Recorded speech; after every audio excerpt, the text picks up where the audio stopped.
গরমে যে কোনো ঠান্ডা ঠান্ডা শরবত খেতে কিন্তু খুবই ভালো লাগে। তার উপর যদি হয় টক ঝাল মিষ্টি মিক্স কোনো শরবত, তাহলে তো আর কোনো কথাই নেই। আসসালামু আলাইকুম ভিউয়ার্স, কেমন আছেন সবাই? আমি আলহামদুলিল্লাহ ভীষণ ভালো আছি। আজকে আমি তৈরি করব টক ঝাল মিষ্টি কাঁচা আমের শরবত। কাঁচা আমের শরবত তৈরি করার জন্য আমি এখানে 3টা আম নিয়েছি। 3টা আম নিয়ে ভালোভাবে ধুয়ে পরিষ্কার করে লবণ এবং পানি দিয়ে সিদ্ধ করে নিয়েছি। এখন গরম পানি থেকে আমগুলো নিয়ে 5 মিনিট ঠান্ডা করে নিব। প্রচন্ড গরমে কলিজা ঠান্ডা করার মতো একটি শরবত এই কাঁচা আমের শরবত।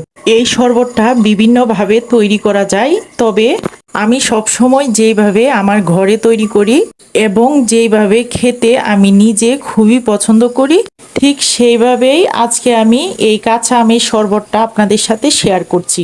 ভিউয়ার্স, আমগুলো 5 মিনিট রেখে ঠান্ডা করার পর আমি আমগুলোর খোসা ছাড়িয়ে নিয়েছি। এখন আমের আটিটা আম থেকে ছাড়িয়ে নিব। ভিউয়ার্স, আমি সবসময় চেষ্টা করি আপনাদেরকে সহজভাবে যে কোনো রেসিপি তৈরি করে দেখানোর, যেন আমাদের ঘরে থাকা এবং হাতের কাছে থাকা মশলাগুলো দিয়েই আমরা যে কোনো রেসিপি তৈরি করতে পারি। আমের আটিগুলো ছাড়িয়ে নিয়েছি, এখন হাতে ম্যাশ করে ব্লেন্ডারে দিয়ে দিলাম। সাথে দিয়ে দিব 2টা কাঁচামরিচ, 4টা পুরা শুকনা মরিচ, দিয়ে দিলাম ধনেপাতা এবং স্বাদ মতো লবণ। এখন দিয়ে দিব চিনি। চিনি আপনাদের পছন্দ অনুযায়ী দিয়ে দিবেন, আপনারা যে যেমন মিষ্টি খেতে পছন্দ করেন। অল্প একটু গোলমরিচের গুঁড়া। এখন দিয়ে দিব ফ্রিজে রাখা ঠান্ডা পানি। পরিমাপ মতো ঠান্ডা পানি দিয়ে ব্লেন্ডারে বিট করে নিব।